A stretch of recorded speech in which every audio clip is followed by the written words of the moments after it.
Hi guys, ಎಲ್ಲರಿಗೂ ನಮಸ್ಕಾರ. Welcome back to Manasa Darshan dairy farm YouTube channel. Guys, ಏನು ಗೊತ್ತಾ, ಇವತ್ತು ನಮ್ಮ ಫಾರ್ಮಲ್ಲಿ ಈವ್ನಿಂಗ್ ರೊಟೀನ್ ಯಾವ ಥರ ಇರುತ್ತೆ ಅಂತೇಳಿ ಎಲ್ಲದು ಮೇವು ಹಾಕೋದು, ಫೀಡ್ ಕೊಡೋದು, ಹಾಗೆ ಹಾಲು ಕರೆಯೋದೆಲ್ಲ ಒಂದೊಂದು ಚಿಕ್ಕ ಚಿಕ್ಕ ಕ್ಲಿಪ್ ವೀಡಿಯೋ ಮಾಡಿಕೊಂಡು ಅದು ಫುಲ್ಲು ನಿಮಗೆ ಲೈವ್ ಆಗಿ ತೋರಿಸ್ತೀನಿ. ಒಂದು ವೀಡಿಯೋದಲ್ಲಿ ಮಾರ್ನಿಂಗ್ ರೊಟೀನ್ ಮಾಡಿದ್ದೆ, ನಾನು ಎಕ್ಸ್ಪ್ಲೈನ್ ಮಾಡಿದ್ದೆ ಅಷ್ಟೇ. ಅದೇ ಈ ವಿಡಿಯೋದಲ್ಲಿ ಲೈವಾಗಿ ತೋರಿಸ್ತೀನಿ. ನಾವು ಮೇಯ್ನಾಗಿ ನಮ್ಮ ಫಾರ್ಮಲ್ಲಿ ಬೆಳಗ್ಗೆ ಮಾರ್ನಿಂಗ್ ರೊಟೀನಲ್ಲಿ ಬೆಳಗ್ಗೆ 5 ಗಂಟೆಗೆ ಹಾಲು ಕರೆಯೋಕ್ಕೆ ಸ್ಟಾರ್ಟ್ ಮಾಡ್ತೀವಿ. 5 ಗಂಟೆಯಿಂದ ಒಂದು 5 ಕಾಲಕ್ಕೆ ಸ್ಟಾರ್ಟ್ ಮಾಡಿದ್ರು 6 ಗಂಟೆವರೆಗೂ ಹಾಲು ಕರೆಯೋದೇ ಆಗೋಗುತ್ತೆ. 6 ಗಂಟೆಯಿಂದ 6:45 ಅಷ್ಟೊತ್ತಿಗೆ ಮೇವು ಕೊಟ್ಟು, ಫೀಡ್ ಕೊಟ್ಟು, ಮಿನರಲ್ ಮಿಕ್ಸ್ಚರ್ ಕೊಟ್ಟು ಎಲ್ಲ ಕಂಪ್ಲೀಟ್ ಕೆಲಸ ಮುಗಿಸ್ಕೊಂಬಿಡ್ತೀವಿ. ಒಂದು ಟೈಮ್ಗೆ ಒಂದು 2 ಅವರ್ ಇಲ್ಲ 2.5 ಅವರು ಟೈಮ್ ಬೇಕಾಗುತ್ತೆ. ಇವಾಗ ನಾವು ಸಂಜೆ 5 ಗಂಟೆಗೆ ಕೆಲಸ ಸ್ಟಾರ್ಟ್ ಮಾಡ್ತೀವಿ. ಫುಲ್ ಕೆಲಸ ಮುಗಿಸೋ ಅಷ್ಟೊತ್ತಿಗೆ ಕತ್ತಲೆ ಆಗುತ್ತೆ. ಆದರೂ ಸ್ವಲ್ಪ ಪರವಾಗಿಲ್ಲ, ಸ್ವಲ್ಪ ಲೈಟೆಲ್ಲ ಇರುತ್ತಲ್ಲ, ವೀಡಿಯೋ ಚೆನ್ನಾಗಿ ಕಾಣಿಸೋ ಥರ ಕ್ಲಾರಿಟಿಯಿಂದ ವೀಡಿಯೋ ಮಾಡ್ತೀನಿ. ಗೈಸ್, ಇವಾಗ ನೋಡ್ಬೋದು ನೀವು, ನಮ್ಮ ಸ್ಕೂಲೆಲ್ಲ ಆ ಕಡೆ ಸ್ಟಡಿಯಾಗಿ ನಿಂತಿದ್ದಾವೆ. ಮೇವು ಹಾಕ್ಲಿಕ್ಕೆ ಬನ್ನಿ ತೋರಿಸ್ತೀನಿ. ಗೈಸ್ ನೋಡಿ, ಎಲ್ಲ ಇವಾಗ ರೆಡಿಯಾಗಿ ನಿಂತಿದ್ದಾವೆ ಮೇವು ಹಾಕಕ್ಕೆ ಬರಲಿ ಅಂತೇಳಿ. ನಾವು ಯಾಕೆಂದರೆ ಇಲ್ಲೇ ಹಾಲು ಕರೆದು ಮೇವು ಹಾಕೋದಲ್ವ, ಇಲ್ಲಿ ಬರಲಿಕ್ಕೆ ಅಂತೇಳಿ ಎಲ್ಲ ಕಾಯ್ತಾ ನಿಂತಿದ್ದಾವೆ. ಇವಾಗ ಕೆಲಸ ಸ್ಟಾರ್ಟ್ ಮಾಡಬೇಕು. ನೋಡಿ, ಇಲ್ಲಿ ತೆಪ್ಪೆ ಎಲ್ಲ ಬಿದ್ದಿರುತ್ತೆ ಅಷ್ಟೇ. ಇಲ್ಲಿ ಮಾತ್ರ ಒಂದು ಸ್ವಲ್ಪ ತೆಪ್ಪೆ ಬಿದ್ದಿರುತ್ತೆ, ಅದೆಲ್ಲ ಬಾಚಿ ಕ್ಲಿಯರ್ ಮಾಡಾಕ್ಬಿಡ್ತೀವಿ. ಒಂದು ಸ್ವಲ್ಪ ಮಾತ್ರ ತೆಪ್ಪೆ ಇರುತ್ತೆ ಅಷ್ಟೇ. ಇದೆಲ್ಲ ಬಾಚಿ ಕ್ಲಿಯರ್ ಮಾಡ್ಕೊತೀವಿ. ಅಂದರೆ ನಾವು ಶೆಡ್ ಯಾವಾಗಲೂ ತೊಳೆಯೋಕ್ಕೆ ಹೋಗಲ್ಲ. ಮೇಯ್ನಾಗಿ ಶೆಡ್ಡು 15 ದಿನಕ್ಕೊಂದ್ಸಲ ಇಲ್ಲ 20 ದಿನಕ್ಕೊಂದ್ಸಲ ಅದೇ PP ಸೊಲ್ಯೂಷನ್ ಹಾಕ್ಕೊಂಡು ವಾಶ್ ಮಾಡ್ಕೊತೀವಿ. ಇಲ್ಲ ಇದ್ದಂತೆ ಏನಾದರೂ ಈ ಥರ ಜಾಸ್ತಿ ಏನಾರ ಗಲೀಜಾದರೆ, ಹುಲ್ ಬಿದ್ದು ಮತ್ತು ತೆಪ್ಪೆ ತುಂಡು ಗಲೀಜಾದರೆ ಇದನ್ನು ನೀಟಾಗಿ ಕಸ ಗುಡಿಸ್ಕೊಂಬಿಡ್ತೀವಿ. ಅವಾಗೇನು ಪ್ರಾಬ್ಲಮ್ ಆಗೋಲ್ಲ. ಇಷ್ಟೇ ಗೈಸ್, ತೆಪ್ಪೆ ಎಲ್ಲನೂ ಬಾಚಾಕ್ಬಿಟ್ಟು ಕಷ್ಟಕ್ಕೆ ಸ್ಟಾರ್ಟ್ ಮಾಡ್ಕೊತೀವಿ. ಏನಪ್ಪ ಅಂದರೆ ನಮ್ಮ ಮನೆಯವರು ಉಕ್ಕೆ ಹೊಡಿಯೋಕ್ಕೆ ಹೋಗಿದ್ದಾರೆ. ಅವ್ರು ಬರೋಕ್ಕೆ ಸ್ವಲ್ಪ ಲೇಟ್ ಆಗುತ್ತೆ. ಅಷ್ಟೊತ್ತಿಗೆ ನಾನು ಹಸು ಎಲ್ಲ ಕಟ್ಟಿ ರೆಡಿ ಮಾಡಿದರೆ ಅವ್ರು ಬಂದು ಮೇವು ಹಾಕ್ಲಿಕ್ಕೆ ಸರಿಯಾಗುತ್ತೆ ಟೈಮಿಂಗ್ಸು.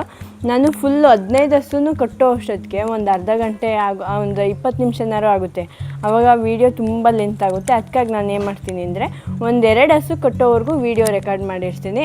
ಆಮೇಲೆ ನೆಕ್ಸ್ಟು ಯಾವ ಕೆಲಸ ಸ್ಟಾರ್ಟ್ ಮಾಡ್ತೀನಿ ಅಲ್ಲಿಂದ ಮತ್ತೆ ಕಂಟಿನ್ಯೂ ಮಾಡ್ತೀನಿ. ಇವಾಗ ಹಸು ಎಲ್ಲನೂ ನಾನು ಇಲ್ಲಿಗೆ ಅವುಗಳ ಜಾಗಕ್ಕೆ ಕಟ್ತೀನಿ ಗೈಸ್. ಇವಾಗ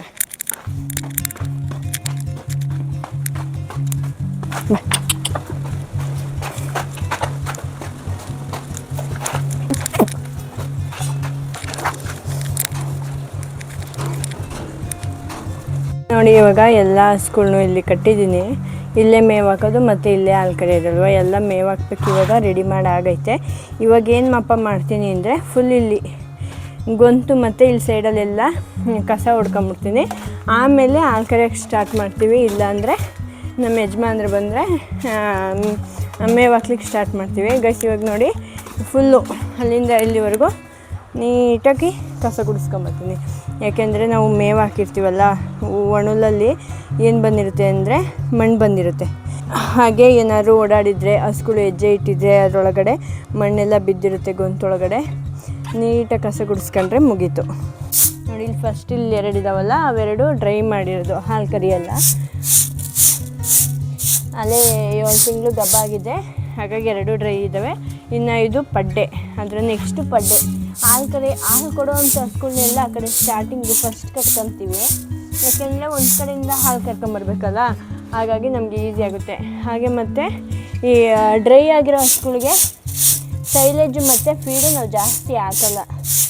ಅದಕ್ಕೋಸ್ಕರ ಅವನ್ನ ಲಾಸ್ಟ್ ಕಡೆ, ಇವಾಗಿನ ಜಸ್ಟ್ ಒಂದು ವೀಕ್ ಆಗಿರಬೇಕಷ್ಟೇ ಡ್ರೈ ಮಾಡಿ. ನಾವು ಫೀಡ್ ಏನು ಜಾಸ್ತಿ ಕೊಡೋದೇ ಇಲ್ಲ, ಹಾಗಾಗಿ ಅವು ಲಾಸ್ಟಿಗೆ ಕಟ್ಕೊತೀವಿ. ಹಾಲು ಕೊಡೋ ಹಸುಗಳನ್ನೆಲ್ಲ ಇಲ್ಲಿ ಕಟ್ಕೊತೀವಿ.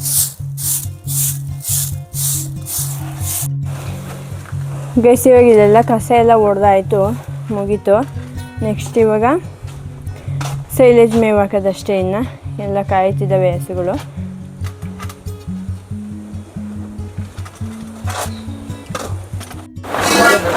ಫ್ರೆಂಡ್ಸ್, ಇವಾಗ ಮೇವು ತೆಗಿತಾ ಇದ್ದೀವಿ. ಮೇವು ಹಾಕೋಕ್ಕೆ ಮೇವು ಹಾಕಿದಾದ್ಮೇಲೆ ಅದ್ರ ಮೇಲೆ ಫೀಡ್ ಕೊಡ್ತೀವಿ. ನೋಡಿ ಗೈಸ್, ಇಲ್ಲಿ ಮೇವಿದು ಈ ಥರ ಕ್ಲೋಸ್ ಮಾಡಿರ್ತೀವಿ. ಇಲ್ಲಾಂದ್ರೆ ಏನಾಗ್ಬಿಡುತ್ತೆ ಅಂದರೆ ಮೇಲ್ಗಡೆ ಎಲ್ಲ ಬೂಸ್ಟ್ ಥರ ಬಂದುಬಿಡುತ್ತೆ ಮೇವು ಮೇಲೆ.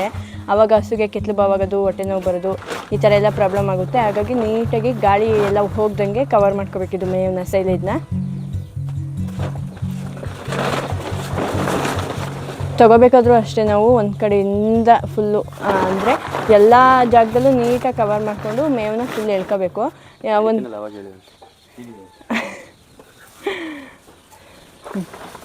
ನೋಡಿ ಆ ಥರ ಒಂದು ಕಡೆಯಿಂದ ಪೂರ್ತಿ ನೀಟಾಗಿ ಎಳ್ಕೊಬೇಕು ಮೇವನ್ನ. ಯಾಕೆಂದರೆ ಒಂದು ಕಡೆನೇ ತಗೊಂಡ್ರೆ ಇನ್ನೊಂದು ಕಡೆದು ಸ್ವಲ್ಪ ಕೊಡ್ತಂಗೆ ಆಗ್ಬಿಡುತ್ತೆ. ನೋಡಿ ಆ ಥರ ಮೂಲೆ ಏನಾರು ನಾವು ನೀಟಾಗಿ ತುಂಬ್ಕೊಳ್ದು ಹೋದರೆ ಈ ಥರ ಕೆಂಪಗೆ ಸ್ವಲ್ಪ ಮೇವು ಆ ಥರ ಆಗಿರುತ್ತೆ. ಅದನ್ನು ಹಸಿಗೆ ಹಾಕೋಕೆ ಹೋಗಬೇಡಿ. ಮೂಲೆಯಲ್ಲಿ ಅಂದರೆ ಎಲ್ಲಿ ಜಾಸ್ತಿ ಈ ಮೂಲೆಯಲ್ಲೇ ಜಾಸ್ತಿ ಏರ್ ತಗೊಳ್ಳೋದು, ಆವಾಗ ಮಾತ್ರ ಅಲ್ಲಿ ನೋಡಿ ಅದು ತೋರಿಸಿ ಸ್ವಲ್ಪ ತೆಗಿತಾರೆ ನೋಡಿ ಈ ಥರ ಆಗುತ್ತೆ. ಮೂಲೆಯಲ್ಲಿ ಅಲ್ಲಿ ಏರ್ ತಗೊಂಡಿರುತ್ತೆ. ಸಾಮಾನ್ಯ ಈ 4 ಮೂಲೆಯಲ್ಲೂ ಸಾಮಾನ್ಯವಾಗಿ ಹಂಗಾಗಿ ಇರುತ್ತೆ. ಅದನ್ನು ಹಸ್ಗಳಿಗೆ ಹಾಕಲಿಕ್ಕೆ ಹೋಗ್ಬೇಡಿ, ಅದನ್ನು ತೆಗ್ದಾಕ್ಬಿಡ್ರಿ. ತೆಗ್ದಾಕ್ಬಿಟ್ಟು ಮೇಲೆ ಅಕಸ್ಮಾತ್ ಏನಾರ ಈ ಮೇಲೆ ಸರಿಯಾಗಿ ಕವರೇನು ಮುಚ್ಚಿದಲ್ಲೇ ಒಂದೊಂದು ಸಲ ಏನಾಗ್ಬಿಡುತ್ತಪ್ಪ ಅಂದರೆ ವೈಟು ಫಂಗಸ್ ಬಂದಂಗೆ ಬಂದುಬಿಡುತ್ತೆ. ಅದನ್ನೂ ಸಹ ಯೂಸ್ ಮಾಡಬೇಡಿ. ಅದನ್ನೆಲ್ಲ ತೆಗ್ದಾಕ್ಬಿಟ್ಟು ಆಮೇಲೆ ಹಸುಗೆ ಹಾಕಿ.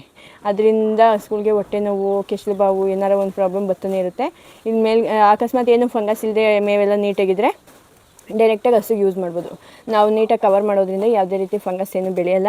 ನಾವು ಡೈರೆಕ್ಟಾಗಿ ತೆಗೆದ ತಕ್ಷಣ ಮೇವು ಹಸುಗೆ ಹಾಕ್ತೀವಿ.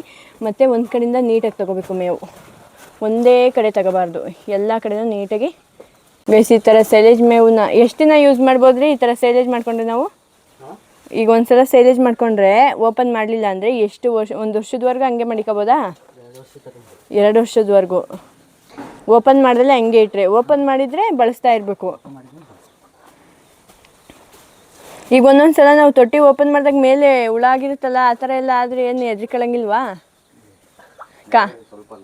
ಸ್ವಲ್ಪ ಮಾತ್ರ ಹಂಗಾಗಿರುತ್ತೆ. ಅದು ತೆಗ್ದಾಕ್ಬಿಟ್ಟು ಹಸುಗಳಿಗೆ ಯೂಸ್ ಮಾಡ್ಬೋದು ನಾವು.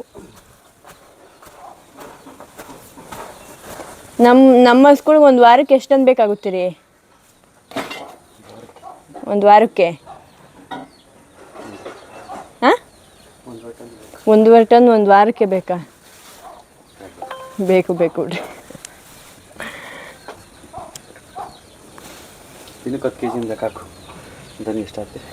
ಗೈಸ್ ಆ್ಯಕ್ಚುಲಿ ನಾವು ಆ ಕಡೆ ತೊಟ್ಟಿಲಿ ಸೈಲೇಜ್ ಮಾಡ್ಕೊಂಡಿದ್ದಾಗ ಇದು ಮೇವಿಂದು ಕಡ್ಡಿ ಇರುತ್ತಲ್ಲ, ಅದೇ ಸೈಲೇಜ್ ಕಡ್ಡಿ, ಅದ್ರ ಜೊತೆಗೆ ನೇಪಿಯರ್ ಮಿಕ್ಸ್ ಮಾಡ್ಕೊಂಡು ಮಾಡಿಕೊಂಡಿದ್ದು. ಇದಕ್ಕೆ CF31 ಅಂತೇಳಿ ಕೂದಂಗೆಲ್ಲ ಬರುತ್ತೆ. ಸೇಮ್ ನೇಪಿಯರ್ ಥರನೇ, ಬಟ್ ಕಡ್ಡಿ ಸಣ್ಣಗಿರುತ್ತೆ ಅಷ್ಟೇ. ಅದನ್ನು ಇದಕ್ಕೆ ಮಿಕ್ಸ್ ಮಾಡ್ಕೊಂಡಿದ್ದೀವಿ. ಇದು ಅಂದರೆ ಕ್ವಾಲಿಟಿನೂ ಸೇಮ್, ಕ್ವಾಂಟಿಟಿ ಕ್ವಾಲಿಟಿ ಎರಡೂ ಅಷ್ಟೇ ಸೈಲೇಜ್ ಇದ್ದಂಗೆ ಇರುತ್ತೆ. ಎರಡೂ ಮಿಕ್ಸ್ ಮಾಡ್ಕೊಂಡು ಯಾವುದಾರ ಒಂದು ಕಡ್ಡಿ ಮಿಕ್ಸ್ ಮಾಡಿಕೊಂಡ್ರೆ ಹಸುಗಳಿಗೆ ನಮಗೆ ಮೇವು ಮೇಂಟೈನ್ ಮಾಡೋಕ್ಕೆ ಹೆಲ್ಪ್ ಆಗುತ್ತೆ ಗೈಸ್. ನೋಡಿ ಇವಾಗೆಲ್ಲ ಆಯಿತು. ನಾನು ಎಲ್ಲ ಹಸುಗಳಿಗೂ ಮೇವು ಹಾಕ್ಲಿಕ್ಕೆ ತೋರಿಸಲ್ಲ, 1-2 ಹಸುಗಳಿಗೆ ಮಾತ್ರ ಮೇವು ಹಾಕೋದು ತೋರಿಸ್ತೀನಿ. ಇದು ಒಂದು ಬೂಶಿಲಿ 12ರಿಂದ 15 kg. ಎಷ್ಟು? 12 kg ಅಷ್ಟೇ. 10ರಿಂದ 12 kg ಇರಿಸುತ್ತಂತೆ ಇದು. ನಾವು ಬೆಳಗ್ಗೆ ಒಂದು ಬೂಶಿ ಇದರಲ್ಲಿ ಮೇವು ಕೊಟ್ಟರೆ, ಇನ್ನು ಇವಾಗ ಸಂಜೆನೇ ಕೊಡೋದು. ಮಧ್ಯದಲ್ಲಿ ಒಂದು ಟೈಮ್ ಒಣುಲ್ ಹಾಕ್ತೀವಿ, ಅಷ್ಟು ಬಿಟ್ಟರೆ ಇನ್ನೇನು ಹಸುಗಳಿಗೆ ಮೇವಿಲ್ಲ. ಒಂದೇ ಬೂಶಿ, ಸಂಜೆ ಒಂದು ಬೂಶಿ, ಬೆಳಗ್ಗೆ ಒಂದು ಬೂಶಿ ಅಷ್ಟೇ ಮೇವು. ಫೀಡು ಇದ್ರ ಮೇಲೆ ಹಾಕೋದು, ಅದನ್ನೂ ಹಾಕ್ಬೇಕಾದ್ರೆ ತೋರಿಸ್ತೀನಿ. ಇವಾಗ ಹಾಕ್ತಾಯಿದ್ದೀನಿ ನೋಡಿರಿ. ಸ್ವಲ್ಪ ನಾವು ಹಾಕ್ಬೇಕಾದ್ರೆ ಏನಪ್ಪ ಮಾಡಬೇಕು ಅಂದರೆ, ಗಬ್ಬ ಆಗಿರೋ ಹಸುಗಳಿಗೆಲ್ಲ ಸ್ವಲ್ಪ ಕಡಿಮೆ ಹಾಕ್ತೀವಿ, ಮತ್ತು ಹಾಲು ಕೊಡೋ ಹಸುಗಳಿಗೆಲ್ಲ ಫುಲ್ ಹಾಕ್ತೀವಿ. ಆಮೇಲೆ ಇನ್ನೊಂದೇನಪ್ಪ ಅಂತಂದರೆ, ಈಗ ಹಸು ಇಯೋದಿರುತ್ತೆ, ಅದಕ್ಕೆ ನಾವು 1 ವಾರದಿಂದ 15 ದಿವಸದಿಂದನೇ ಈ ಸೈಲೇಜ್ ನಿಲ್ಲಿಸ್ಕೊಂಬಂದ್ಬಿಟ್ಟು ಆಮೇಲೆ ಇದ್ದ ತಕ್ಷಣ ಹಾಕಿದರೆ ಹೊಟ್ಟೆ ನೋವು ಸ್ಟಾರ್ಟ್ ಆಗುತ್ತೆ. ಅದಕ್ಕೆ ನಾವೇನಪ್ಪ ಮಾಡ್ತೀವಿ, ಈಯಕ್ಕಿನ್ನ ಇನ್ನೂ 1 ವಾರ ಇಲ್ಲ 3-4 ದಿನ ಐತೆ ಅನ್ನೋವರೆಗೂ ನಾವು ಸೈಲೇಜ್ ಕೊಡ್ತೀವಿ. ಈದಾಗಲೂ ಅಷ್ಟೇ, 1-2-3 ದಿನ ನೋಡಿಬಿಟ್ಟು ಆಮೇಲೆ ಒಂದು ಅರ್ಧ ಸ್ವಲ್ಪನೇ ಹಾಕೊಂಡು ಸ್ಟಾರ್ಟ್ ಮಾಡ್ತೀವಿ. ಆಮೇಲೆ ನೀಟಾಗಿ ಕೊಡೋಕ್ಕೆ ಸರಿಯಾಗುತ್ತೆ. ನಾವು ಒಂದೇ ಸತಿ ಏನಾರ ಮೇವು ಹಾಕಿದ್ರೆ ಏನಪ್ಪ ಆಗುತ್ತೆ ಅಂದರೆ, ಅದಕ್ಕೆ ಹೊಟ್ಟೆ ನೋವು ಬಂದುಬಿಡುತ್ತೆ, ತಡ್ಕೊಳ್ಳಲ್ಲ ಹಸು ಆಗ. ಅದಕ್ಕೆ ಸ್ಟಾಪ್ ಮಾಡೋಕ್ಕೆ ಹೋಗಬೇಡಿ ಹಸು ಕರು ಹಾಕ್ದಾಗ. ನೀವು ನೋಡಿಬೇಕಾದ್ರೆ ನೇಪಿಯರ್ ಒಂದೇ ಸೈಲೇಜ್ ಮಾಡಿ ಹಾಕಿದರೆ ಹಸು ತಿನ್ನಲ್ಲ. ಈ ಥರ ಮಿಸ್ಕಿನ ಜೋಳದ ಜೊತೆಗೆ ಮಿಕ್ಸ್ ಮಾಡಿ ಸೈಲೇಜ್ ಮಾಡಿದರೆ ಒಂಚೂರು ಮೇವೇ ಬಿಡಲ್ಲ ಹಸು, ಎಲ್ಲನೂ ನೀಟಾಗಿ ತಿನ್ಕೊಳ್ಳುತ್ತೆ. ನಾವು ನೇಪಿಯರ್ ಒಂದೇ ಮಾಡಿ ಟ್ರೈ ಮಾಡಿದ್ದು. 1 ಟನ್ ಬ್ಯಾಗಲ್ಲಾದರೆ ಸ್ವಲ್ಪ ಚೆನ್ನಾಗಿ ಬರುತ್ತೆ. ಈ ಥರ ಎಲ್ಲ ತೊಟ್ಟಿಲೆಲ್ಲ ಮಾಡಿದರೆ ಒಂಚೂರು ಚೆನ್ನಾಗಿರಲ್ಲ, ಸ್ಮೆಲ್ಲು ಚೆನ್ನಾಗಿರಲ್ಲ, ಸೈಲೇಜು ಚೆನ್ನಾಗಿರಲ್ಲ, ಹಸುನೂ ತಿನ್ನಲ್ಲ.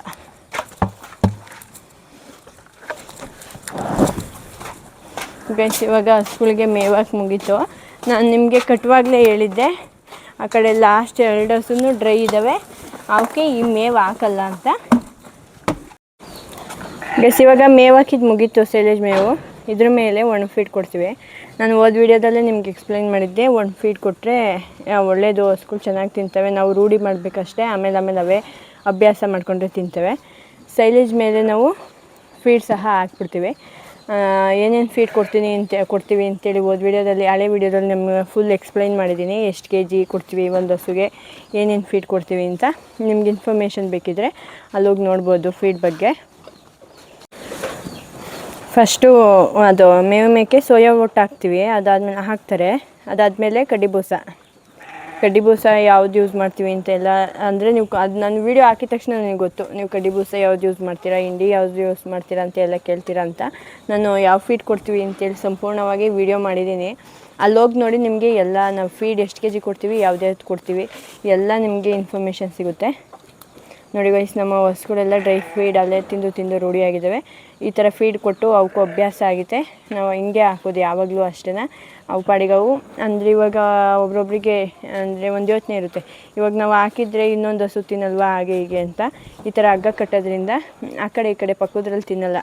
ಮತ್ತು ಅಲ್ಲಿ ಸೆಂಟ್ರಲ್ಲಿ ಒಂದೊಂದು ಕಂಬಿ ಐತೆ ನೋಡಿರಿ, ಅದರಿಂದ ಪಕ್ಕದಲ್ಲಿ ತಿನ್ನಲ್ಲ. ಅವಕ್ಕೆ ಹಾಕಿರೋ ಫೀಡ್ ಅವು ತಿಂತವೆ. ಮೇವೂ ಅಷ್ಟೇ ಆ ಕಡೆ ಈ ಕಡೆ ತೆಳ್ಳಾಡ್ತವೆ, ಬಟ್ ಎಲ್ಲ ಹಸುಗಳು ಸಮನಾಗಿ ತಿಂತವೆ ಅಂತ ಅನ್ಕೋಬೋದು.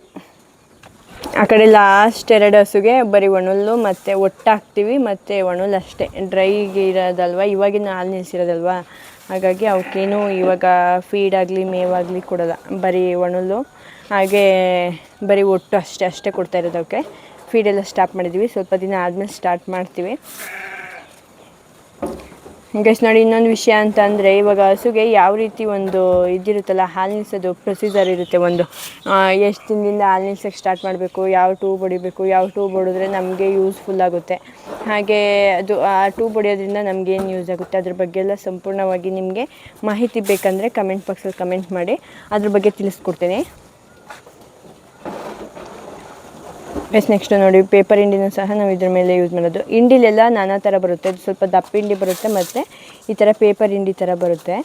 ಅಂದರೆ ಹಿಂಡಿಲಿ ಸ್ವಲ್ಪ ಕಂಪ್ಲೇಂಟ್ ಇದೆ, ಅದು ಏನಾದ್ರು ಸಿಗುತ್ತೆ ಅಂತೇಳಿ, ಅದೇ ಕಬ್ಬಣ ಏನಾದ್ರು ದಾರ ಈ ಥರ, ಆಮೇಲೆ ಚೀಲದ್ದು ಒಂದು ದಾರ ಆ ಥರ ಸಿಗುತ್ತೆ ಅಂತೇಳಿ, ಹಾಗಾಗಿ ನಾವು ಸಣ್ಣದು ಪೇಪರ್ ಹಿಂಡಿ ಅಂತ ಬರುತ್ತೆ, ಗುಜರಾತ್ ಗೋಲ್ಡ್ ಅಂತ, ಅದನ್ನು ಯೂಸ್ ಮಾಡ್ತೀವಿ. ಇದ್ರ ಮೇಲಿನ ನೆಕ್ಸ್ಟು ಜೋಳದಿಟ್ಟು ಹಾಕೋದ್ರಿಂದ, ಸಾಮಾನ್ಯ ಬೂಸದಲ್ಲಿ ಮತ್ತು ಮೇವಲ್ಲಿ ಜೋಳದಿಟ್ಟಿರುತ್ತೆ, ನಾವು ಇದ್ರ ಬದಲಿಗೆ ಬೇಕಾದ್ರೆ ಬೇರೆ ಯಾವ್ದಾದ್ರು ಯೂಸ್ ಮಾಡ್ಬೋದು. ಅಂದರೆ ತೌಡು ಬರುತ್ತೆ, ಯಾವ್ದಾದ್ರು ಒಂದು ನಿಮಗೆ ಹತ್ರದಲ್ಲಿ ಯಾವ್ದಾದ್ರು ಬೂಸ್ ಅಂಗಡಿಲಿ ನಿಮಗೆ ಬೇರೆ ಆಪ್ಷನ್ ಇದ್ದೇ ಇರುತ್ತೆ, ಬೇರೆ ಬೇಕಾದರೂ ಯೂಸ್ ಮಾಡ್ಬೋದು. ನಾವು ಕಡ್ಡಿ ಬೂಸ, ಸೋಯಾ ಒಟ್ಟು, ಹಾಗೆ ಹಿಂಡಿ ಮತ್ತು ಜೋಳದಿಟ್ಟು. ಯಾವುದಾ ಪಾಲಿಶ್ ನಾವು ಗೈಸ್ ಏನು ಗೊತ್ತಾ, ಇನ್ನೊಂದು ವಿಷಯ ಏನಪ್ಪ ಅಂದರೆ, ನಾನು ಹಳೆ ವೀಡಿಯೋದಲ್ಲಿ ನೋಡಿ ನಾನು ನಿಮಗೆ ತೋರಿಸಿದ್ದೀನಿ, ನಾವು ಅದು ಪಾಲಿಶ್ ಯೂಸ್ ಮಾಡ್ತೀವಿ ಅಂತೇಳಿ. ಅದನ್ನು ಕ್ಯಾನ್ಸಲ್ ಮಾಡಿಬಿಟ್ಟು ನಾವು ಇವಾಗ ಜೋಳದಿಟ್ಟು ಹಾಕ್ಕೊಂಡಿದ್ದೀವಿ ಅದ್ರ ಬದಲಾಗಿ. ಯಾಕಪ್ಪ ಅಂತ ಅಂದರೆ, ರೇಟ್ ಜಾಸ್ತಿ ಆಗೈತೆ, ಬೂಸದ ರೇಟು ಜಾಸ್ತಿ ಆಗೈತೆ, ಆಮೇಲೆ ಹಿಂಡಿ ರೇಟು ಜಾಸ್ತಿ ಐತೆ, ಹಾಗೆ ಇದ್ರ ರೇಟು ಪಾಲಿಶ್ ರೇಟು ಜಾಸ್ತಿ ಆಗೈತೆ. ಹಂಗಾಗಿ ಅದು ಕ್ಯಾನ್ಸಲ್ ಮಾಡಿ ಜೋಳದಿಟ್ಟು ಆ್ಯಡ್ ಮಾಡ್ಕೊಂಡಿದ್ದೀವಿ. ಮತ್ತು ನಾವು ಯಾವುದೇ ಫೀಡ್ ಹೊಸ್ದಾಗಿ ಸ್ಟಾರ್ಟ್ ಮಾಡಿದ್ರು ಹಸುಗಳಿಗೆ ಫಸ್ಟು ಭೇದಿ ಆಗುತ್ತೆ, 1 ದಿನ 2 ದಿನ, ಯಾಕೆಂದರೆ ಹೊಸದು ಒಂದು ಆಹಾರ ಸೇರಿಸ್ತೀವಲ್ಲ, ಹಾಗಾಗಿ ಭೇದಿಗೆ ಏನು ಸ್ವಲ್ಪ ಹೆದರಿಕೋಬೇಡಿ, ಅದೇ ಸರಿಯಾಗುತ್ತೆ. ಅಂದರೆ ಒಂದು ಫೀಡ್ ಕೊಟ್ಟಾಗ ಅದಕ್ಕೆ ಸೆಟ್ ಆಗಬೇಕಲ್ಲ, ಹಾಗಾಗಿ ಸ್ವಲ್ಪ ಭೇದಿ ಆಗುತ್ತೆ ಅಷ್ಟೇ, ಆಮೇಲೆ ಅದೇ ರೆಡಿ ಆಗುತ್ತೆ. ನೋಡಿ ಗೈಸ್, ನಮ್ಮದು ಇವಾಗ ಫೀಡ್ ಎಲ್ಲ ಮುಗೀತು, ಮೇವು ಹಾಕಿ ಮುಗೀತು. ನೆಕ್ಸ್ಟು ನಮ್ಮದು ಇವಾಗ ಮಿಲ್ಕಿಂಗ್ ಸ್ಟಾರ್ಟ್ ಆಗುತ್ತೆ. ಮಿಲ್ಕಿಂಗ್ ಸ್ಟಾರ್ಟ್ ಆಗೋಕ್ಕೆ ನಾನು ಏನೇನಿಲ್ಲ, ಮೇವು ಹಾಕೋವರೆಗೂ ಅಷ್ಟೇ ನಮ್ದು ಇಲ್ಲಿ ಕೆಲಸ ನಂದು. ನೆಕ್ಸ್ಟು ನಮ್ಮ ಮನೆಯವರು ಫೀಡ್ ಹಾಕ್ತಾರೆ. ನಾನು ಫೀಡ್ ಹಾಕುವಾಗ ಆ್ಯಕ್ಚುಲಿ ಆ ಕಡೆ ಹೋಗ್ಬೇಕಿತ್ತು, ಯಾಕೆಂದರೆ ನನ್ನ ಕೆಲಸ ಸ್ಟಾರ್ಟ್ ಮಾಡಬೇಕು. ನಾನು ಹೋಗಿಲ್ಲ ಇವತ್ತು, ಇಲ್ಲೇ ವಾಯ್ಸ್ ಕೊಟ್ಕೊಂಡು ಉಳ್ಕೊಂಬಿಟ್ಟೆ. ಗೈಸ್ ನೋಡಿ, ಇವಾಗ ನಾನು ಕೆಲಸ ಸ್ಟಾರ್ಟ್ ಮಾಡ್ತೀನಿ. ಇವೆರಡು ಡ್ರೈ. ಗೈಸ್ ಇವಾಗ ಒಂದು ಬಕೆಟಲ್ಲಿ ನೀರು ತಗೊಂಡಿದ್ದೀವಿ, ಅದಕ್ಕೆ ನಾವು ಕೆತ್ತಲು ತೊಳೆಯೋಕ್ಕೆ ಅಂತೇಳಿ ಸಿಪ್ಪಿ ಸೊಲ್ಯೂಷನ್ ಯೂಸ್ ಮಾಡ್ತೀವಿ. ನೋಡಿ ಇದು ಸಿಪ್ಪಿ ಸೊಲ್ಯೂಷನ್ ಅಂತ ನಿಮ್ಗೆ ಹತ್ರ ಇರೋ ಮೆಡಿಕಲಲ್ಲಿ ಸಿಗುತ್ತೆ. ಇದನ್ನ ಹಾಕಂದ್ರೆ ಸ್ವಲ್ಪ ಪಿಂಕಿಶ್ ಚೇಂಜ್. ಗೈಸ್ ಈ ನೀರೊಳಗೆ PP ಸೊಲ್ಯೂಷನ್ ಹಾಕೊಂಡಿದ್ದೀವಿ ನೋಡಿ, ಹಿಂಗೆ ಕಲಿಸಿದ್ರೆ ಈ ಕಲರ್ ಬರುತ್ತೆ. ಸ್ವಲ್ಪ ಒಂದೇ ಇಷ್ಟಪ್ಪ ಬಕೆಟಿಗೆ ಒಂದು ಚಿಟಿಕೆ ಹಾಕೊಂಡ್ರೆ ಸಾಕು. ಇದು ಹಾಕೊಂಡು ತೊಳೆಯೋದ್ರಿಂದ ಸ್ವಲ್ಪ ಕೀಟಾಣುಗಳು ಕಂಟ್ರೋಲ್ ಆಗುತ್ತೆ. ಇವಾಗ ಹಾಲು ಕರೆಯೋಕ್ಕೆ ಸ್ಟಾರ್ಟ್ ಮಾಡ್ತೀವಿ, ಸ್ವಲ್ಪ ಸೌಂಡ್ ಎಲ್ಲ ಕೇಳಿಸಲ್ಲ, ಅದಕ್ಕೆ ಈಗಲೇ ಎಕ್ಸ್ಪ್ಲೇನ್ ಮಾಡಿಬಿಡ್ತೀವಿ. ಇವಾಗ ಹಾಲು ಕರೆಯೋಕ್ಕೆ ಸ್ಟಾರ್ಟ್ ಮಾಡಿದಾಗ ಸೌಂಡ್ ಕೇಳಿಸಲ್ಲ. ನಾನು ಒಂದು ಹಸುದು ಕರೆಯೋದು ಮಾತ್ರ ಅಂದರೆ ಒಂದು ಕ್ಲಿಪ್ ಹಾಕ್ತೀನಿ ಅಷ್ಟೇ ಸಾಕು, ತುಂಬ ಲೆಂತಾಗಿ ಹೋಗುತ್ತೆ. ಆಮೇಲೆ ಲಾಸ್ಟಿಗೆ ವೀಡಿಯೋ ಮಾಡ್ತೀನಿ. ನೆಕ್ಸ್ಟ್ ಆದಮೇಲೆ ನಾವು ಹಾಲು ಕರೆದಾದ್ಮೇಲೆ ವಿಡಿಪ್ ಯೂಸ್ ಮಾಡ್ತೀವಿ. ನೀಟಾಗಿ ಕೆತ್ತಲು ವಾಶ್ ಮಾಡಿಬಿಟ್ಟು ಅದೇ ಟಿಶ್ಯೂಲ್ ಒರೆಸ್ಬಿಟ್ಟು ವಿಡಿಪ್ ಹಚ್ಚುತ್ತೀವಿ ಅಷ್ಟೇ ಗೈಸ್. ಇದು ಹಾಲು ಕರೆಯೋ ಪ್ರೊಸೀಜರ್ ನಮ್ಮದು ಇಷ್ಟೇನಾ, ಇಷ್ಟು ಬಿಟ್ಟರೆ ಇನ್ನು ಹಸುಗಳು ಬಿಡೋದಷ್ಟೇ.